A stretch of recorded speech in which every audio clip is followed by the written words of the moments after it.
Hello everyone, Alistair Gold here. Welcome to this week's episode of Match of the Day. No, not really. Although I do have a bit of a co-pundit here. Here he is. Two lads on their own today. So, yes. So, anything can happen. There could be an ice cream van goes by and he goes absolute bananas. But we're going to try and crack on anyway. Yes. No football highlights, I'm afraid. Hopefully some highlights in what we're talking about, but not actually visually for you to see. Just this. Tottenham won. Good times, kind of. What I would say, I think we have to add the massive caveat, and anything that we say today, really, that we spoke about Dr. Tottenham in previous episodes. Dr. Forest were very kind. They rocked up and. I don't want to be disrespectful, but probably the worst team I've seen come to Tottenham this season. They just had so little fight about them. They weren't contesting duels in the centre of the pitch. There was one weird moment when two Forest players were kind of just idly standing around, and Oliver Skip just walked between them and took the ball, and the Forest fans went absolutely mad at it. If you could have chosen a team for Spurs to play after an absolutely disastrous week, it would probably be Nottingham Forest. I think they'd scored something like 3 goals in all of their away games so far this season, across the entire bunch. I think they'd only won one of them. It's Indy's sighing. Even Indy's just like, what a record. If you need a team to kind of help your morale, Nottingham Forest, but very obliging. They really were. It was, especially as I saw some media outlets shoving Steve Cooper's name into the mix as a potential Spurs manager after Conte, despite the fact that his team are bottom of the table. Look, he is, from what I'm told, a really good coach. I know some of the people that cover Forest, and they say that as a coach, he's very, very good. But that's one hell of a leap to go across to Tottenham after, kind of struggling a bit for us, although obviously getting them promoted and everything. But if this was some kind of audition in front of 61,460 fans, yeah, maybe it wasn't the greatest of auditions. It was weird. It was such a weird game because for some unknown reason, I was quite confident going into it, maybe because of all those reasons I've just stated. But I was in the media room telling people that I actually felt that Spurs would do it. And not only that, I actually predicted Harry Kane would score a hat-trick. I was one off. The general mood among the Spurs reporters was pretty much like, no, it's not going to happen. If there's anywhere they're going to make a mistake, it'll be Tottenham make some kind of mistake. But they just looked very comfortable from the off. Yeah, I know at the end it got a little bit kind of messy. But I don't think I felt at any point that, actually Forest could even come back into this. I felt that it was just Spurs going down the gears towards the end, and almost taking themselves out of the kind of the battles in the middle, I guess. That Forest were kind of losing so easily early on. But it was just weird that, we've had a week where Conte's been criticised, the club, the owners, the players, even the fans have been criticised by Conte, but we'll talk about that in a bit. But yet, after all of that and 2 cup exits and a real general morale being, let's be honest, on the floor at the club, they find themselves in this weirdly quite strong position in the Premier League. I tweeted it afterwards and I think hopefully the majority of people took it in the way it was meant to be. It was just like, what? How has this happened? I wasn't trying to put some positive spin on everything. It was just very much like, how have Spurs kind of been pretty bad for a lot of the season? Certainly, nothing inspiring about a lot of the games they've played. Yet they're now 6 points clear in 4th place. And at this moment in time when I'm recording this, they're only a point behind United, who, yes, of course, have 2 games in hand. It's so weird. And yeah, I know the teams underneath have got games in hand, but it's the old cliche, isn't it? You'd rather have the points than you would the games in hand. Sorry, you might occasionally see Indy moving up and down because he is decided to lie right across me. And a little couple of notes I have, he's also lying across. So you'll probably see me stumbling for words even more than normal. But, like I say, with those games in hand, they're kind of... They aren't points. I mean, it's obvious. It's a fact, and I think that was shown by Liverpool obviously smashing United 7-0 and then going to Bournemouth having a really difficult game and losing 1-0. There's no guarantee that any team is going to sweep up the points from those games in hand. They're just not. So it's very strange because you're seeing my hand on my arm moving. There's a dog there. Yeah, there's a dog there. This is not one of those kind of videos. And also, I looked at it. Spurs, and this actually surprised me. Brighton also held at Leeds as well. So another example of a game in hand not really proving to mean too much. But yeah, I looked back. Spurs are actually 3 points better off at the moment than they were after 27 games last season, which actually surprised me. I thought they'd be maybe slightly behind at this stage, but I think the 27th game, if I remember correctly when I looked it up last night, was the Man U defeat. Do you remember the one where they kind of went there, put in a good performance, but essentially Ronaldo turned up. But then after that, they went on a bit of a kind of an improved run. And if Spurs can do that, and we'll talk about the fixtures in a little bit, there's no reason why they can't have a really good end to the season, which is just mind-boggling when you think of everything that's going on and off the pitch right now. I looked at it. They've won 5 of their last 7 Premier League games. They sit top of the Premier League form table the last 7 matches. So when did that happen? I kind of caught myself for a moment. It's like, have I been too harsh? Am I kind of criticising them too much for stuff? There's probably a slight element of that, but I think there are a lot of gripes. Of course there are. And when you've had a week where you've exited 2 cup competitions, you've got another season where there's no silverware, I think the criticism's kind of got to be there. And we'll talk about some of the stuff that Conte said. So I'm going to have to move my notes because Indy's actually sticking his head right across them now, and I really can't see any of the little stats and things that I write down, which may be a good thing. I don't know. But yesterday, they were dominant, and let's be honest, despite that little end kind of flurry where Forest started to show a little bit of something, helped by Spurs, if Spurs had been a little bit cleaner in some of their finishing, there were quite a few blocked shots. If they'd been that little bit cleaner, I think it would have been a ridiculous landslide kind of scoreline, to be honest. Obviously, Harry Kane got his double. We'll talk about him. Sonny got his goal, and he's almost there. That's 99th Premier League goal. People really do underrate what an impact he's had goal-wise at the club. I think I'm trying to think now what Defoe's on. I feel like he's either similar or about to overtake Defoe in far less games. Really good stuff. And the Ivan Perisic theory is going to keep going.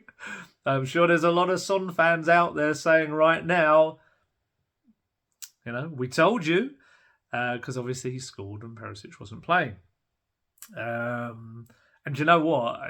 I'd also go as far to say recently it looks almost like a Ben Davies thing as well, because when Ben Davies starts at left wing back in recent last few weeks, Spurs have won.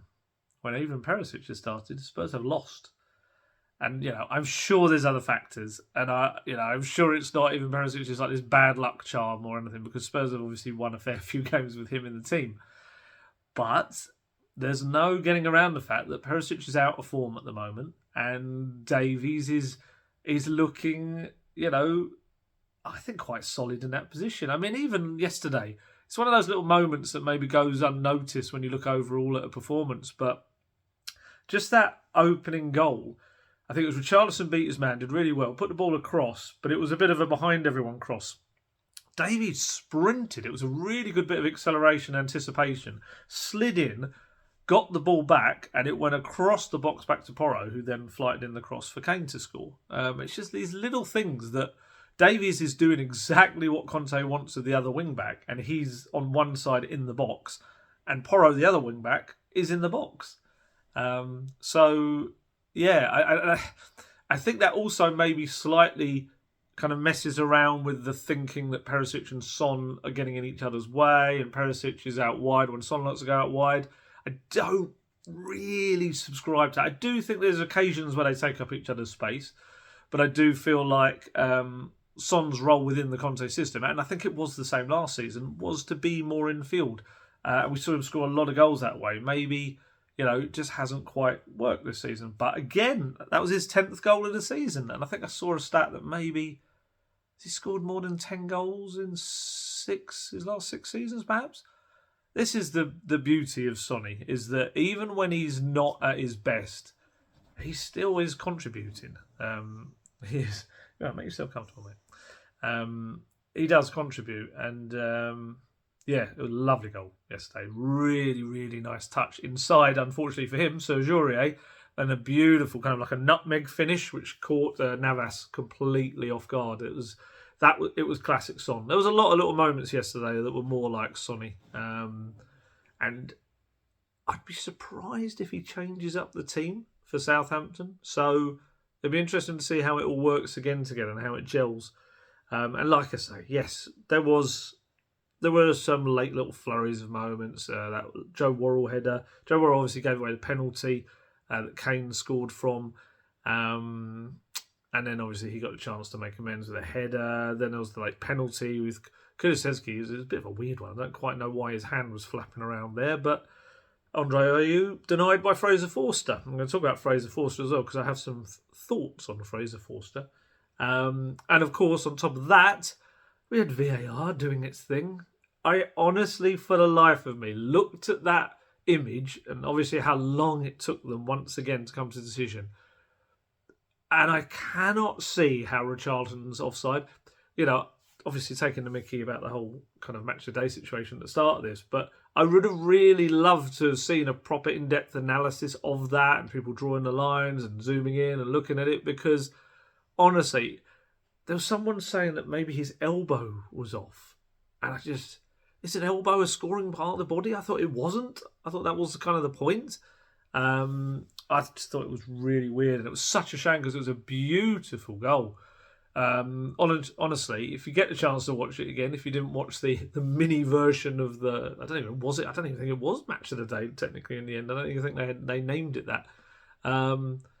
But Skippy's ball through was phenomenal. It was the kind of ball through the middle, one of those raking diagonal passes that had that been like a De Bruyne, everyone would be like, oh my goodness. Skippy plays it, and I thought Richarlison was level. I thought he was level.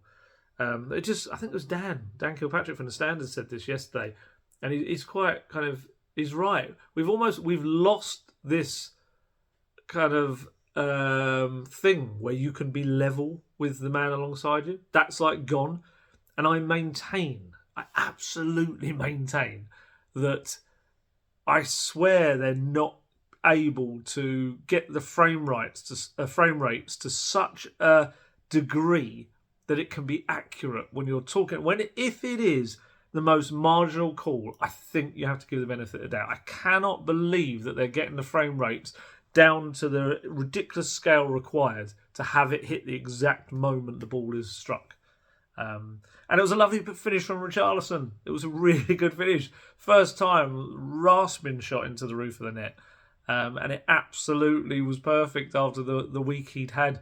And but then actually none of us even expected to be kind of anything wrong with it. And suddenly we all looked at the screen and it was this VAR check. I was like, oh goodness, you know where this is going to go. So we had the presser afterwards. I would ask the first couple. I seem to be in a bit of a rut at the moment of no one else wanting to ask the first question, so I'm having to do it. So you always feel you kind of waste the first question with what did you think of the performance, Antonio? I kind of twisted it slightly. I asked how important was that for the morale after the last week. And he said, today it was really important. It was vital to get 3 points, especially because after the game against Milan, we weren't able to go to the next round of the Champions League. But for this reason, today it was really important because we know we only have the league now. There are 11 games to go and we needed today to bounce back to show that we're strong mentally, and this type of situation the morale can be really down, but instead I see the right spirit, the right fight and the right desire to get the 3 points. The right desire is to get the win, and it was positive, but at the same time I said to my players, now this is the past. Today we have 1 day to rest, and then we have to start to prepare the game against Southampton. We have tonight to enjoy this win, but then we have to start to think about the next game. I'm happy for the response of the whole team, all the players, the desire, the will, the spirit, but especially the desire to help each other. That's because I always say to you, to create a winning mentality, it's important to add players, to sign players, but at the same time, the most important thing is to create the spirit. The right spirit helps you to overcome difficult situations. The right spirit pushes you to have a good collaboration to help each other. And if you're a team in every game, every circumstance, you are stronger instead of being 11 single players. Then I repeat, we are working a lot to try to build the right mentality, but you and I know very well before to arrive at the end of this path, you have to work and you need time to do it. I don't know why he felt that he and I both knew that, but there you go. Conte's theme this week has very much been the collective and getting very annoyed about anything relating to individuals. Richarlison pretty much ignited all of that, and we're going to talk about that in a moment, actually. But Eric Dyer, to be fair, he didn't play against Milan. I thought he was all right yesterday. I don't think he did anything particularly wrong. But he said that he felt that in the second half he could see some of the players that played against Milan maybe just feel that game in their legs a little bit. I mean, it was only 3 days later. He said, first half we played with a lot of energy, a lot of positivity and played some nice football, I thought. We managed to get ahead, get the 2 goals. In the second half we were a bit more reserved, but I think a lot of the boys were feeling it in their legs after a tough 2 weeks. It was important for us to see out the game, and Fraser helped us with that a lot. He did, Fraser Forster. But we will talk about him in a little bit. I think we have to start with Richarlison, because it was very much a week dominated by not only the Conte stuff, but Richarlison. And I felt that, to be fair to him, this was the classic case of kind of letting your feet do the talking on the pitch rather than your mouth off of it. Look, there's no getting away from it. He's a £60 million player, and his season has not been that of a £60 million player. Not in the slightest. It hasn't been good enough, and he knows that. I think he poured out a lot of frustration, didn't he? It's his first Champions League campaign, and on Wednesday night, came out in the dressing room, saw a familiar face in a Brazilian journalist, and he poured out a lot of his frustration about, let's just say, he described his season as, I can't use the word, but let's say not the best. I think he was more speaking about kind of his minutes and things like that, and more so than his actual performances. And then he kind of had a gripe about not being selected. And he had a gripe about being told he was going to do a fitness test to see whether he could start. And then, although he passed the fitness test, not starting against Milan. So it was just a general whinge about everything.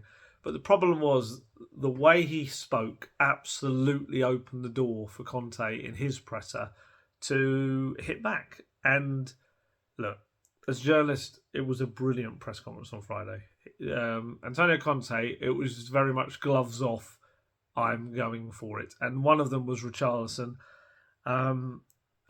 It felt like he'd very much rehearsed what he was going to say about Richarlison. The actual question wasn't just about Richarlison. It started off about the atmosphere in the stadium, some chants of Pochettino that were heard kind of people as people were leaving the ground on Wednesday. And then it was mentioned, and obviously players have been there's been stories about the players, and including Richarlison actually coming out quite vocally and criticising things.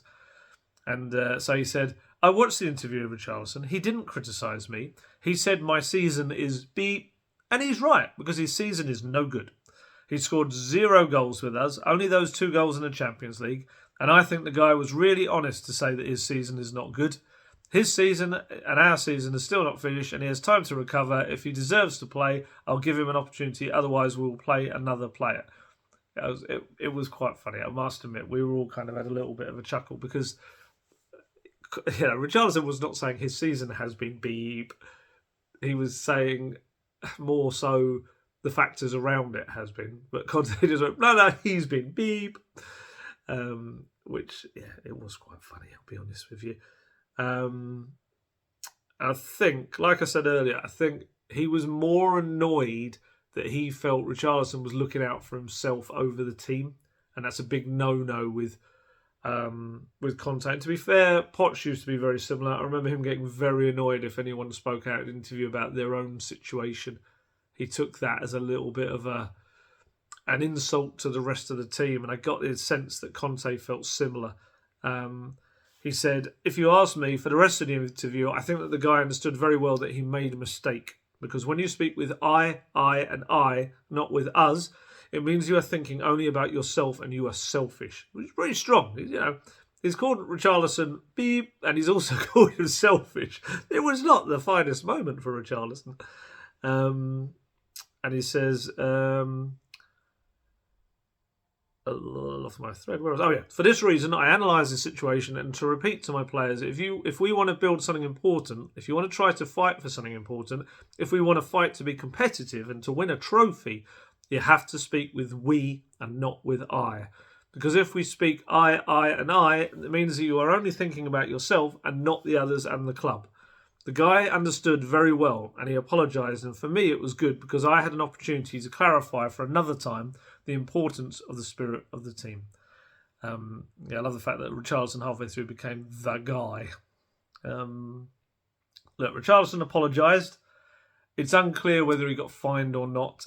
Spurs very much kind of keeping that in-house. I'd imagine this is absolutely a guess, an opinion. This is not saying this happened. That was really weird. So I've got a Norwich Sunderland game on in the background, and two players went head to head, and one of them kissed the other one, presumably to try and deflate it. But it was a strange moment. I wonder if he's going to get yellow carded for a kiss. I wonder if that would be the first time that's ever happened. Sorry, this is a bit like the last video, wasn't it? Where Liverpool were absolutely smashing United, and I was kind of going, watching that at the same time. That was really weird. Just literally, it's just over the top of the camera. I kind of want him to get yellow carded because it would be such a weird historic moment. I don't think he is. I don't think either of them are. Sorry for that absolutely pointless update. But yeah, so I don't know whether he was fined. You'd imagine he probably would be after something like that, but we don't know for definite. We just don't know. But you'd think that maybe goes against some kind of their code of conduct. Maybe he's revealing, especially with the fitness test stuff and being told he was going to start. Maybe he's revealing stuff from behind us. I don't know. But what was the main thing was he apologised, he was back in the team, and he spent pretty much the entire match desperately trying to show that he deserved to be in the team. And it worked. It worked. I thought he played very well. Like I say, we all thought he'd scored straight off the bat early on. Don't know why it was ruled offside, but there you go. It kind of, because he went off celebrating, he did the old like shushy kind of celebration. It reminded me of, was it against Fulham, I think at home, when he went off and into the corner because he'd scored from close range, and it was like, my first Premier League goal for Spurs. And actually it might have been at that point, maybe it would have been his first goal, I can't remember. And that was ruled out as well. So he hasn't had the best of luck when it comes to trying to get that Premier League goal for Spurs. But he just didn't let it kind of getting in his head. He really, really battled away. And funnily enough, after being called selfish, it was probably the most selfless performance I think anyone's put in. I think everything he did, I'm trying to remember if he had any real shots on goal. I think everything he did was for the other players. Obviously, opening goal, played his part, won the ball back down the right-hand side, played that crossing that Davies knocked back across for Porro to put in. Second goal, obviously, really nice run. Kane plays a nutmeg ball through to him, and then he's brought down. I I did feel slightly for him. He looked so disappointed. He went off the pitch, grabbed the ball, and then I think there was just this moment where he was like, "Is he going to let me take the penalty?" Oh, he's not. And he had that Roy Hodgson gif when he was like watching. He goes, it was just like that, but the Richarlison version. I don't know. I saw some people on Twitter I felt going overboard about it, like, oh, Kane's so selfish. Why he should be letting Richarlison take that in that moment? I'm sorry, no. This is a very set thing in every club. You have 99.9% of clubs. You have a set penalty taker, and it's Harry Kane. It is, and if you'd back anyone to score the goal on most occasions, it's Harry Kane. He is the nominated penalty taker. And, Richarlison's got a decent record in penalties. I looked it up. He scored all 4 of the ones he took for Everton. Scored both of the ones he took for Fluminense. Scored one for Brazil at the Copa America. The only one he's missed that I could tell in his career appears to be one for Brazil at the Olympics in 2021. But let's get this right. Harry Kane's scored 59 times from the spot. This is a guy that is, it was always going to be his spot kick to take. So I don't know. I do feel sometimes people there's almost like I want to be outraged for the sake of being outraged. And yeah, it's just one of those moments where, yes, he's won the penalty. Harry Kane's the penalty taker. That's it. It's a very clear thing. But again, didn't sulk Richarlison and actually grabbed an assist. Ran down the right onto Romero's pass. And actually, his first time cross was almost perfect. It was a really nice ball into the path of, would have been into Son's run, but defender got there first, knocked it out. But actually, he then delivered a just as even better, I guess, because it reached the man. Perfect ball into Sonny, who then knocked it inside and struck that lovely goal. The goal still isn't there yet for Richarlison. There's no getting away from that. But this was promising. He got a standing ovation when he came off the pitch, about 6 minutes to go. I asked Conte, my second question was about Richarlison and whether that was the kind of perfect response after the things that had been said in the week. He absolutely tried to swerve it, talking about the team and the collective and all this sort of stuff. I think some of the answer was in what I told you earlier. And thankfully, because it was one of those where I kind of felt I had to turn it to the rest of the room to ask, and thankfully the next journalist, I think maybe from the Sun, I can't remember, he followed up and kind of pushed him on Richarlison.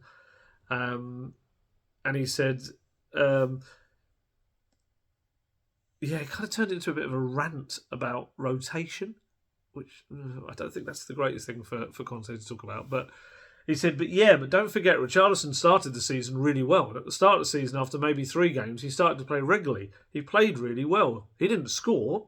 He scored only in the Champions League, but he was many, many times in the starting 11. Then he had a serious injury in his calf, and the guy was really... I was so excited about the guy. The guy was really scared to lose the World Cup that's in his place, if you remember. Then he recovered for the World Cup, and then in the World Cup he had another serious injury. He came back after the World Cup, apparently he was at the World Cup, and stayed 1 month to recover after this injury, and then he struggled a bit. He had other physical problems, but I repeat, the coach is not so stupid. All the coaches are not so stupid to not start the best 11 to not win. There's lots of nots. I think there's lots of doubles and triple negatives there. It doesn't care if it's Sonny, Kane, or Richarlison, or Moura, or Kulusevski, or Danjuma. I think he does care. I want to win, and then at the same time, I have to take the responsibility to take the best decision, because if one player needs time to be recovered and fit, but we need to get points, we need to win every game. I understand that if you speak with the players of the whole team, they want to play every game, and also when they are tired. But this is not fair, this, because I repeat, we have to try to make the best decision, and we want to protect the players sometimes. If we see the player tired and then he goes to play because he wants to play and then he gets the injury, he stays 1 month or 2 months out, and yeah, he's relaxed, and I'm stressing. I'm under stress. It's too easy, this. I think in England, many times you don't understand this and you think that they have to play. The 11 players, they always have to play. A strong team, a top team, needs 16, 17 or 18 good players to make rotation. This is the way if we want to be competitive and to lift trophies. I like the fact that Conte went all Mandalorian there. this is the way. Yeah. I do think Conte talking about rotation is an interesting one, bearing in mind, he's not always the man to rotate. I think, Richarlison clearly disagrees with that suggestion, and Arnaud Danjuma, I think he certainly does. Poor old Arnie. He found himself in Friday's press conference. He got the old club signing line. He did. At the moment he said it, it's like, and the club wanted to sign him. I was like, oh man.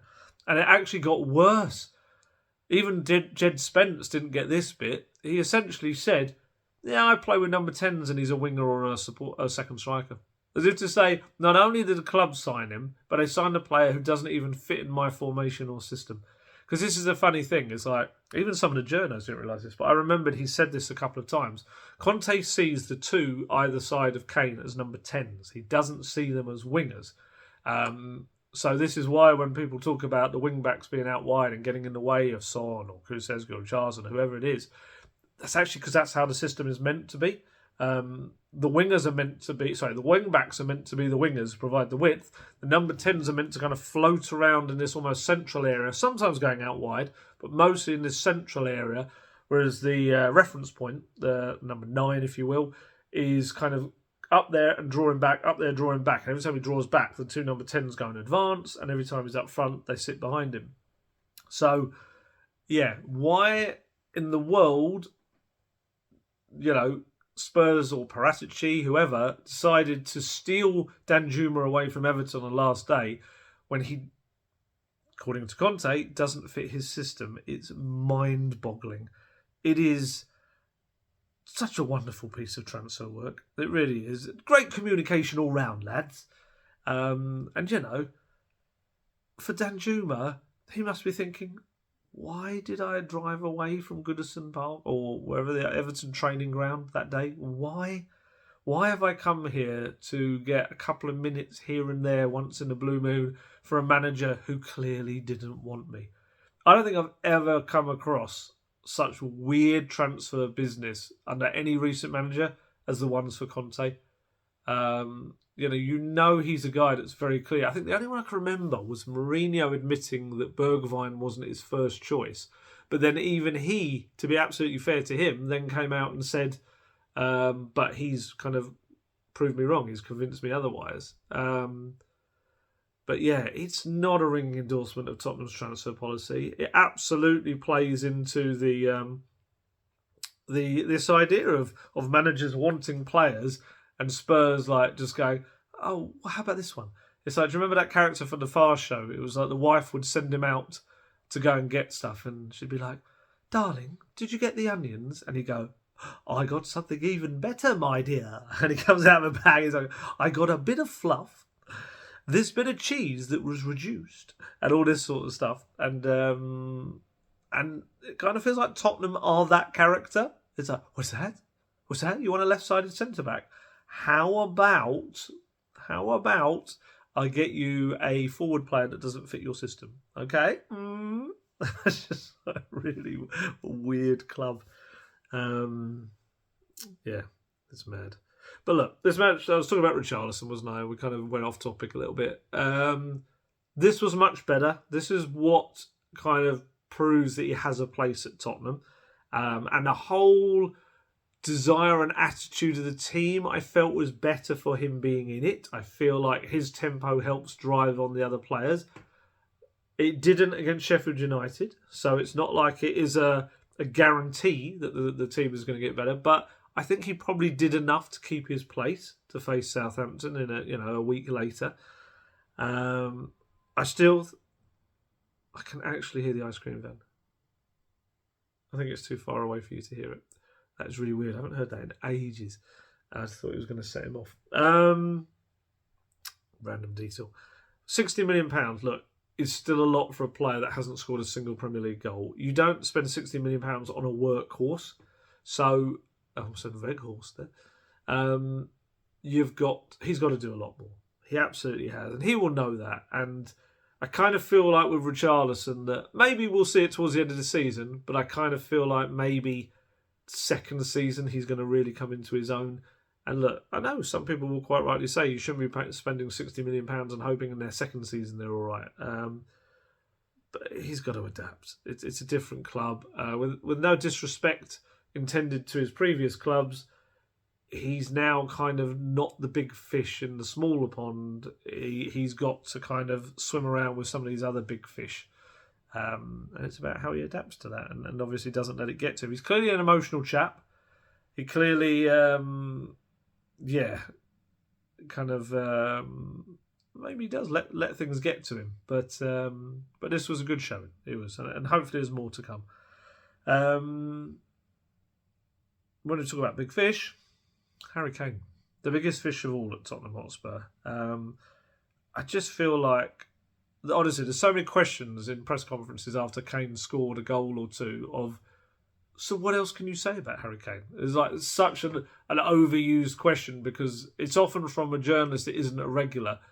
And obviously they're coming in thinking, I'm sure people have probably asked about Kane recently. And so they have to phrase it, but they end up phrasing it exactly the same way each time. And it's kind of true when you have to talk about him. Just every week he seems to be reaching a new milestone or approaching some kind of new target or something. It's... This time, with these 2 goals, he reached 20 Premier League goals for the season, and he's become only the 3rd player to score at least 20 Premier League goals in a season on 6 different occasions. And bear in mind, can you hear the ice cream van? Maybe it's just in my mind. Maybe it haunts my dreams. Bear in mind, those 6 times he's scored 20 or more Premier League goals in a season, the other 3 scored 18 and 17 twice in the other 3 full campaigns. So he took his tally now to 203 Premier League goals, which means he's only 5 behind Wayne Rooney now, who's second in the list. Kane is third. Obviously, we know that they're both the joint England top goal scorers with 53 goals, although Kane did his in 80 games and Rooney did his in 120. Kane is now just 57 goals behind Alan Shearer. In that kind of, Alan Shearer's got 260, if you're not aware of, as the top scoring Premier League striker of all time. Look, we know that record is what is going to stop him going abroad in the coming years. This is why whenever I see these links with the likes of Bayern Munich, I just think, no, lads, no, don't waste your time. Kane said it himself that he doesn't want to go abroad. He's actually publicly said that in that Gary Neville interview a couple of seasons back. But mainly, it's that record. He wants to be known as the Premier League's best, highest scoring striker. And 57 goals, 2 seasons. You think he's got 11 games left to go. Maybe gets down to 50 behind Shearer. That's maybe 2 very good seasons. Maybe 2 and a bit. His first one was an absolute trademark Kane head. He's got this beautiful ability of being able to just peel away from his defender and just rise and plant it back in the opposite direction, almost where it's come from. And you just see the 2 Forest defenders kind of around, just like, pants. It was lovely. It was a perfect cross from Porro as well. Second goal, obviously the penalty was notable because it's the first penalty he's taken since that now infamous miss from the spot against France and Hugo Lloris at the World Cup. It was interesting because that day, obviously, he was trying to go for a corner, wasn't he? And often, I'd say the majority of his penalties are in the corners. They're very clinical ones. But this one, he clearly thought, no, I'm going to play the percentages here. And he kind of hit it, just dinked it high, not too high, down the centre, knowing that the likelihood the goalkeeper was going to move. And that was a nice penalty. It was fine. Look, it was kind of a case of almost getting back to business, wasn't it? The pain of that World Cup miss is going to haunt him until he can finally, but Stuart Pearce, exercise it in some kind of way with England. Rival fans are constantly going to remind him of it. He was getting it against Wolves last week. And I just think it's important now, as I said this at the time, that he doesn't let it define him. And I think coming out and scoring your first penalty afterwards, that's quite a big moment, really. Conte was asked about him. He said, "Today Harry was a good example, but not for the goal that he scored, but for his commitment and his desire. Today in my players, I've seen the fire in their eyes." And he said he was asked whether he had any doubts about Kane taking that penalty, bearing in mind it was his first since that night in Qatar. Oh, you must be able to hear that. Ready? It's going by. It's so creepy. It's so creepy. It's like something from It. You imagine like Pennywise in the back selling ice cream to children. It's... yeah, exactly. It's scary. When he was asked whether he doubted Kane taking a penalty, he said, "No, never. But he can kick a penalty also if he is blind." And he kind of went like that, as if to say blindfolded, I think he meant. We're talking about a player who is a world-class striker, and it's really important. But for me, it's really difficult to think and to answer this question. We talk about singular achievements, you understand. Instead, we want to speak about team achievements, you understand. This is the problem, because a singular achievement is, good for the player, but at the same time, it would be better to speak about winning things together and to celebrate a trophy together, and then also the singular achievement. Yeah, he's kind of had a little bit of a bee in his bonnet. This was very much a week of the team. It's very difficult when you've got Harry Kane, because Harry Kane obviously carries the team on his back so much. And, Harry Kane is the perfect example of someone who has all these singular achievements purely because Tottenham have not progressed alongside him. And I guess that's Conte's point. And just for me, I know there's speculation about his future is going to continue, Harry Kane, but I just can't see Levy accepting bids from Premier League clubs this summer. The only way, it would have to be the most eye-watering bid possible. And I don't know whether that's going to happen. He'll be 30 by then. I think he's 30 in July. And he's in the last year of his contract, he'll be as well. So I can't see how anyone does that. Because for me, it's not as cut and dried as, but if someone offers you, let's say, 80 million, you take it. Because then there's so many other aspects to it. I've said this before, but you've got to make two absolutely top-class signings to replace what Harry Kane brings. So you've got to sign yourself a striker, but you've also got to sign yourself a creative midfielder. So that alone, you're probably spending that money back again, maybe more. Then on top of that, let's say, I think you have to say logically, a team with Harry Kane is more likely to qualify for the top four in the Champions League the following season than it is a team without Harry Kane in it.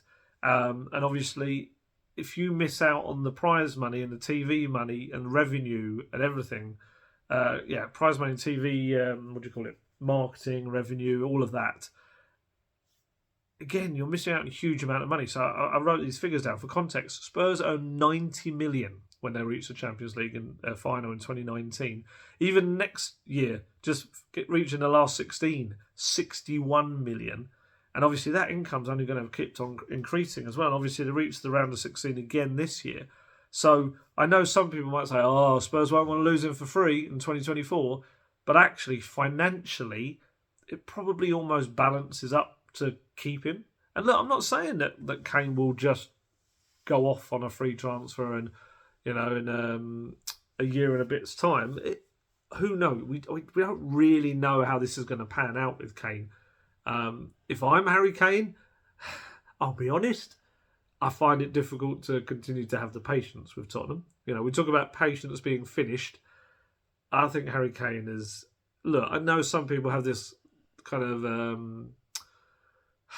they have an issue with thinking that, Harry Kane maybe hasn't turned up in the biggest games for them. I think he has turned up in a fair few big games.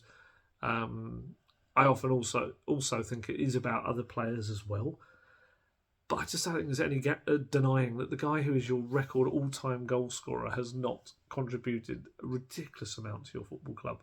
And I've said this before, so it's no kind of big thing I'm saying.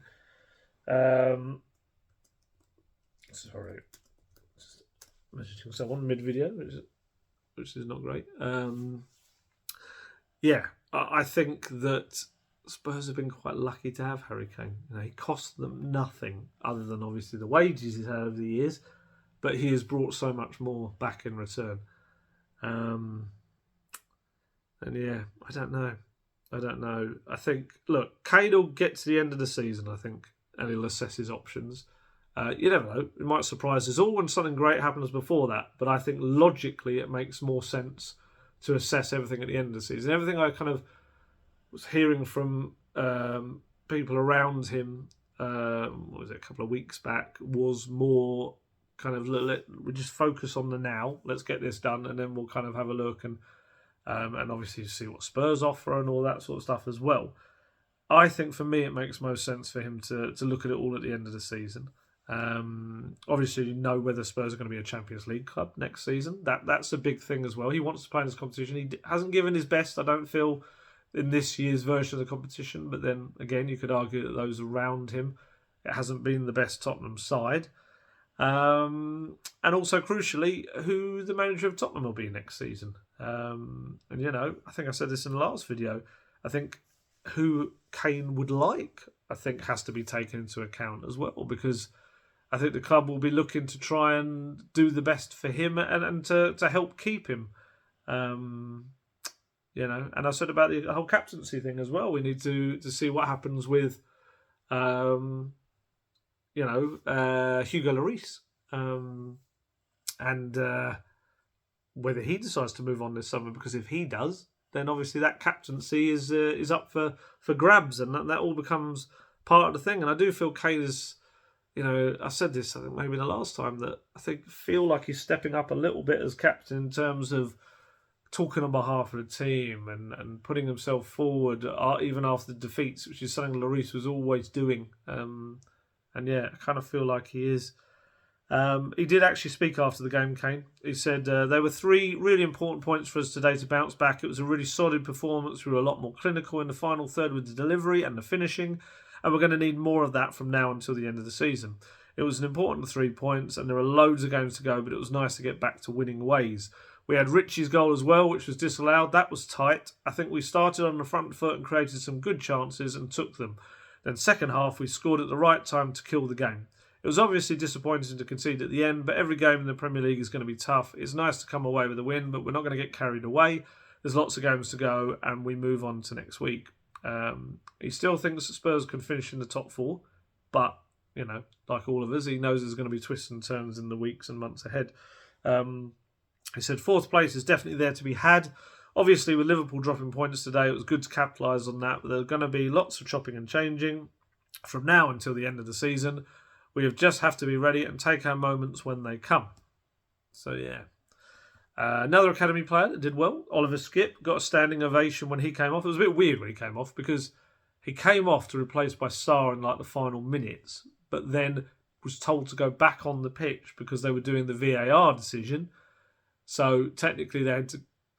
It was a weird thing. Obviously you can't change what's happening on the pitch while things are still being deliberated. And he ended up actually staying on the pitch for a little while longer after the penalty, and then Sarr came on. But yeah, he got that standing ovation. Obviously, you forget he's only 22. He's just getting sharper and sharper with every passing game right now. He started 4 Premier League games in a row, 2 Champions League matches as well. And he really feels, a lot of us were saying this in the press box, it feels like he's getting back to the player he was in that first half of the season under Nuno, and then when Conte came in. It was only last season. It feels like a couple of seasons ago.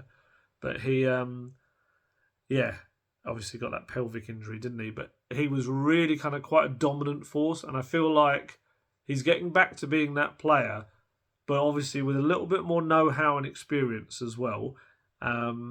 And the more confident he's getting, his passing is getting better and better. And obviously we saw that lovely pass to Richarlison early on.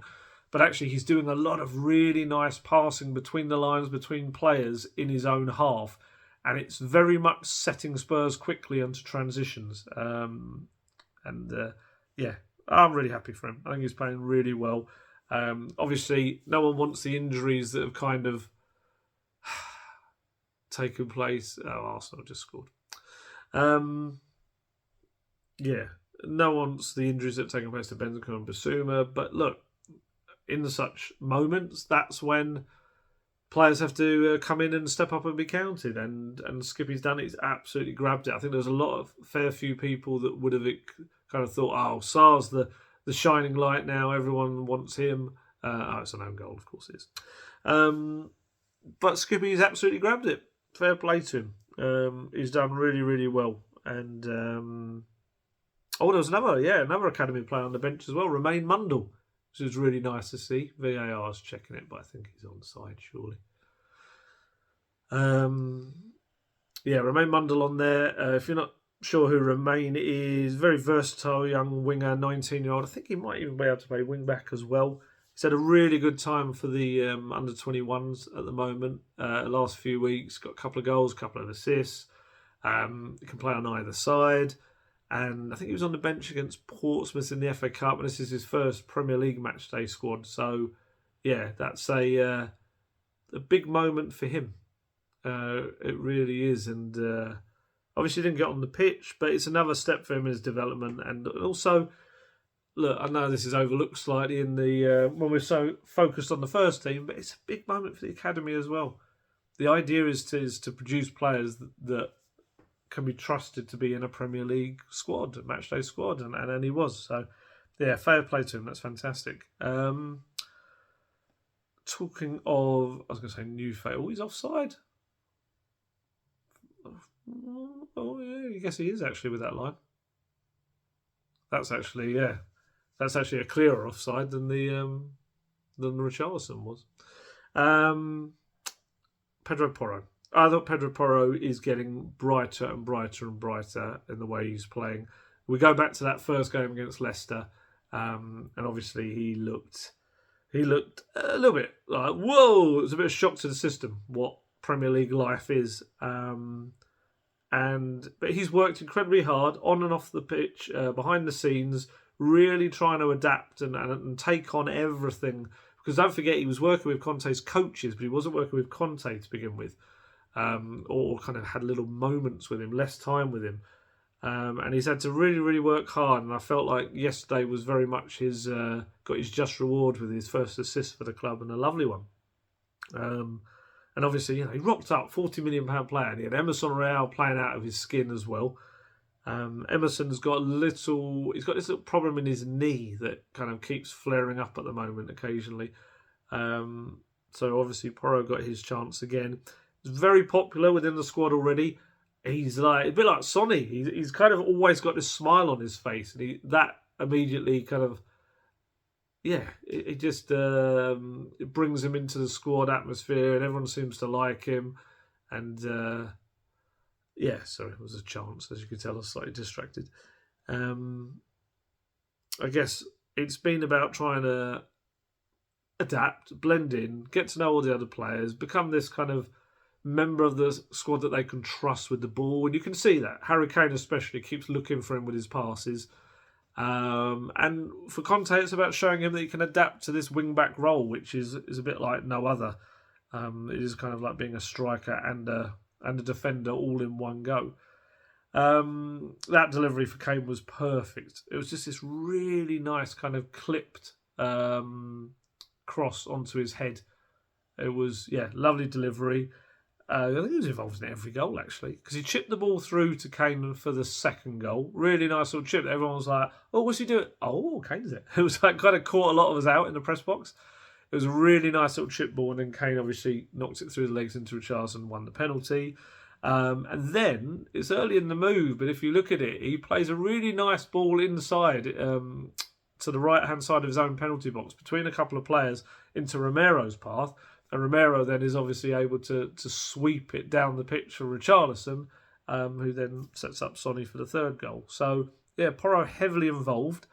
Worked hard at the other end of his pitch as well. Did a couple of nice tackles. There was one booming sliding tackle that I think he's already put on his social media to show he can defend.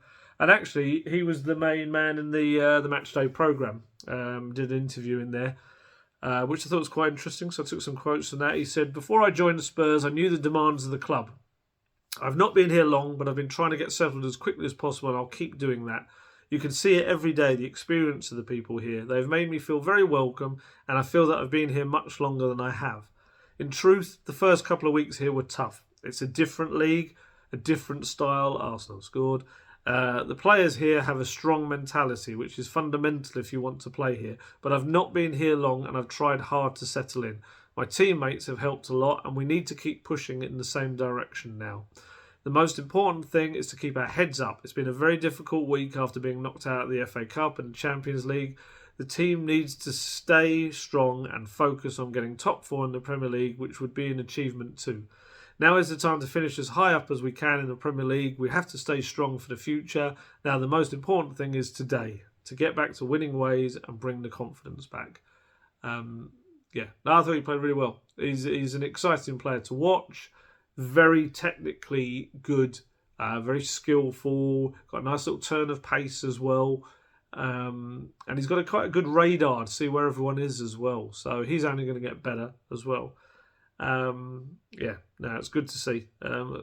Especially after that Leicester one, I think he had some people going, "Oh, what have we bought here?" But he's adapting quite quickly at the moment. Who else impressed me? Fraser Forster. We were having a little bit of debate in the press box. I can't remember if I said this in my last video. I definitely said it on the podcast with Guesty, Golden Guest Talk Tottenham. If you're not aware, I also have a podcast. I put forward my assertion that Fraser Forster is potentially Spurs' signing of the summer, last summer. Which in itself is a damning indictment of the transfer business. I absolutely understand that. If a 34-year-old backup goalkeeper for free ends up being your best piece of business, yes, I do think that's madness. But, that's kind of my feeling. And I said this before the game, when we were downstairs kind of waiting to go up to the media press box. And some of the other guys were, it's interesting. And they were pushing the claims of Longley. They felt that maybe Longley had it. And then obviously Forster came out and he had one little wobble in the game, but I actually thought it was another very important performance from him. And so I stand by it. I do. I think my criteria for these signings is who has come in and done the job asked of them. I think Fraser Forster's done his more so than anyone else. I think pre-World Cup you maybe could have said Perisic. But obviously since then he's properly wobbled. And I think Forster has been the one that's come in and done the job. He didn't really have much to do yesterday until the second half. He made a good low save from Brennan Johnson. Then he made a terrific reaction save from Aurier. Aurier had like a point-blank header from a corner. Really, really good reflexes to push it over. Then he used his leg moments later to save from Emmanuel Dennis as well. He did have a flap at a corner, to be fair to him, and it kind of allowed the ball to go behind to Worrell to head home. But then he made up for it for me. Ayew had the penalty, and he makes a really good save. If you watch it, I think he gets his hand up suddenly at the last second to push it away. I think he's done very well. Eric Dyer had praise for him after the game. He said, I think maybe just his performances in general have been really good. I think he's made a lot of great saves recently. It's never easy to come in and to play as a second choice keeper. You never know when that might happen. It comes out of nowhere and then to be in every game. He's obviously got a lot of experience. He's a very reassuring presence back there, so I'm very happy for him. The other thing that impressed me is his distribution. His distribution with his feet. I didn't really think that he was known for that. But actually, I think he's a lot better than Lloris, I've got to say. I think he's very composed. You'll often see that he'll kind of go to kick it and then he'll do that little drag back thing which surprises the opposition players. Obviously good with his feet. I looked up his stats. And this is rare for a goalkeeper. Often the goalkeeper's pass percentage can be quite low, but his was 100% yesterday. Every single one of his 16 passes found its man, including 2 long balls. It's mad that Spurs spent about 110 million on the other players in that summer window. It might be the oldest one of them all and the cheapest one of them all. Who's maybe made the biggest impact. It's weird, Let me know. Let me know in the comments whether you completely disagree with that. And I know there's some people that just for some reason decided that Forster's rubbish, which surprised me. I know there's been a couple of instances where he's parried the ball out into the middle. But I think overall, he's done a really good job. maybe I'm just mad. I don't know. Maybe I'm seeing something that others aren't. But yeah, let me know who you think is the. It's 2-0. Is the signing of that summer now. It may change in the coming weeks, but yeah, for me at the moment, I think it might be Forster, which is ridiculous, I admit. So yeah, player-wise, I think that's probably it. I don't think there's anyone else to particularly go on about. Romero obviously was more disciplined this week. Played that nice pass in the build-up to Granville to the Son goal. I actually asked Conte about Romero in the week, and he was quite good on him actually on Friday. Just saying, yeah, it's the last thing stopping him from being a top player. Just not making silly decisions. And no, I thought he played fine. Who else? Højbjerg was okay. I felt Skippy was better on the day. That's it really. Defence, in an ideal world should have kept a clean sheet, but obviously it probably was more Forster's error for that one than anything, and then them not reacting. But yeah, I mean, I suppose we talk about Conte himself. I don't think I've seen, actually no, the best way to put this is he used a quote, I don't know if I've read it out so far or not, that he saw the fire in his players' eyes, again, Conte. And do you know what? I just wonder if that's because they saw it in his as well. This, for me, on Wednesday night, I don't think I've ever seen Conte so passive, just accepting of the fact that Spurs have gone out into out of the Champions League. On the touchline, yeah, he kind of did little bits and pieces, but it was almost like he was going through the motions. Got himself a yellow card, but it was almost kind of like he felt he had to, whereas this felt more natural. On Saturday, he was like a bit of a raging presence on the sideline. And yeah, obviously his press conference was really kind of flat and kept telling us repeatedly how AC Milan had won the league last season as well. There's something changed this week. Do you know what? I felt it was with Friday's press conference. Like I say, as journalists, we were like, this is great. It was like, I'd probably say the best Conte press conference since he arrived. I really think so. He was just, I think the expression the kids use is no beeps given. He looked like a man almost unshackled from trying to please certain people anyway. And just something had fired him up. I don't know, perhaps it was the Richarlison criticism maybe. That question kind of, when he answered that, he suddenly his eyes lit up and he came alive again. Maybe he's irritated by the boos from the crowd, during the Milan game, and obviously it was Davinson Sanchez's substitution. Maybe he was just irritated at the media, all of us. Maybe the things we've been writing about him and writing him off in general as well. Perhaps it's the lack of love he's now getting from the Tottenham fans. There's no singing of his name right now, and if anything, like I say, there's talk of I didn't hear it, but other journalists said they could hear the Pochettino chant as people were going back to the train and away from the tube and things like that, or on the way to the tube. Yeah, just, I don't know. Whatever it was, Friday he absolutely came out swinging at the presser. He was taking shots at Richarlison, talking about the club signing, Danjuma, having a go at the media for constantly asking about his future. Talking about the Spurs fans, having their patience being finished and creating a difficult atmosphere for the players, which went down like an absolute lead balloon, as you can imagine. And even we had this kind of moment when it was a little bit tactical. I kind of butted him up slightly with the more tactical coaching question about Romero, knowing that I then wanted to ask what he made of the reaction to the Davinson Sanchez substitution and kind of get a little bit insight into that substitution. And yeah, he was a bit like, he must have been ready for a question on that. But yeah, he was, how do I put this? He immediately asked me back, but do you think the boos were because it was Sanchez or because of the substitution? And I was like, substitution? I was just honest with him. I just said, I get the impression that it was to do with the fact that you took an attacking player off and put a defensive player on when you were chasing a 1-0 defeat. And look, the irony is I spoke about it in the last video, and in my talking points, I kind of understood the substitution at the time because it was trying to push Porro further up the pitch, and obviously Kulusevski wasn't offering much.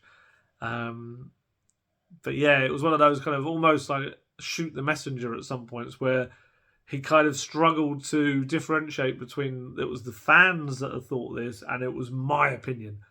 And you could tell it in his answer. He was getting himself more and more annoyed. He was chuckling at the fact that he was kind of even being questioned about it. And it's good. I mean, have a little look on my Twitter feed. You'll find that the full transcript on there from Friday.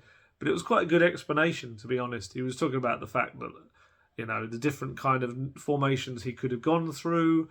It was a good tactical answer, actually. And how it's all very well saying you've got to get that goal, but then... then you've got to go with extra time with 4 strikers. Although, then you kind of forgot the fact, I'm pretty sure you can have another substitution in extra time as well. So it wouldn't have been that case. And he kind of finished off with that classic, I think I have a career behind of me and the experience to try to make the best decisions. Is to say, what do you armchair fans know? I'm a multi-title winning coach with coaching badges up to the eyeballs. Yeah. It was interesting, and I think he's decided that and he's probably right. The supporters' patience is gone; it's finished, in his words, and I think that maybe releases him from trying to please the fans. I guess it's not a real big concern for him anymore. Maybe he feels that he can't win them back at this stage. And now it's just a case of kind of leaving. If he leaves the club, he's doing so with his record intact. And maybe in hindsight, people will look back and see it as a kind of a better thing than it does right now. Maybe, I don't know. He didn't really is the closest he's come, I feel, to actually saying he's not going to be here next season. He was talking about, I'm willing to die for this club, but only to the end of the season. I'm not going to keep killing myself. And it was all tied in with him saying that the club knows what he wants to do and all this sort of stuff. It was very much wasn't talking beyond the end of the season. But look, as I said it before, despite this win against a ropey Forest side, his immediate situation at Spurs is going to be linked to results. And the moment, look, Spurs, I think in an ideal world, would like to just get to the summer, then everyone parts terms in an amicable way. There's no extra cost involved, and Spurs have finished top 4 in that scenario as well. But like I said before, if there's any doubt suddenly that top 4 isn't going to happen, then I think that's when panic, we've seen it set in, and that's when you see some kind of change made.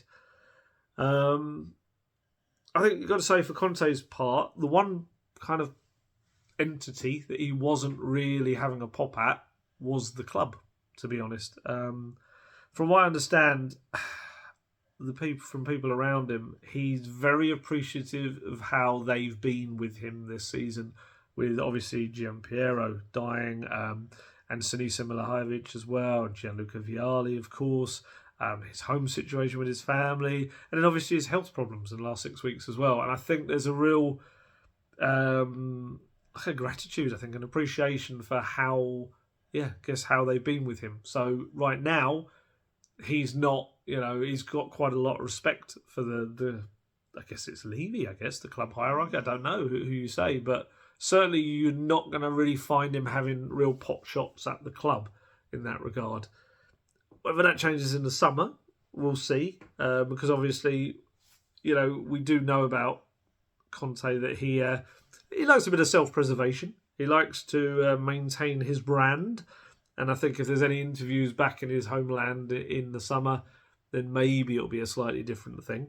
The narrative, of course, is going to be his miraculous efforts in taking the Spurs to, if he can, to back-to-back top 4 finishes after the club had been in the wilderness. I don't really think they've been in the wilderness. I think it's 2 seasons that they were 6th and 7th. Technically, if Spurs finish top 4, they'll have finished top 4 6 times in the last 8 seasons. We're not really in miracle territory.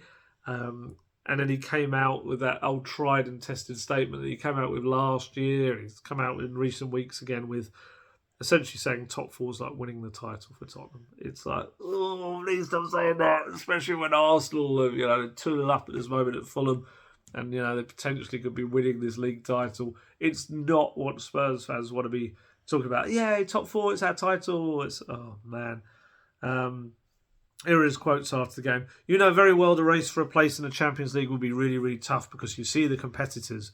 You see there are many, many teams involved, and I think in this moment there is only one place available because City and Arsenal, they're fighting to win the Premier League, and United, I think they're showing they have great continuity of good results. Maybe not against Liverpool. I think there is one place and there are many teams, many important teams that are in this race. We have to try to do our best, and for sure, I repeat, for us to finish in the top four is like to win the Premier League. It happened last season. I spoke about a miracle. It didn't say it like that. That's me being quite patronising.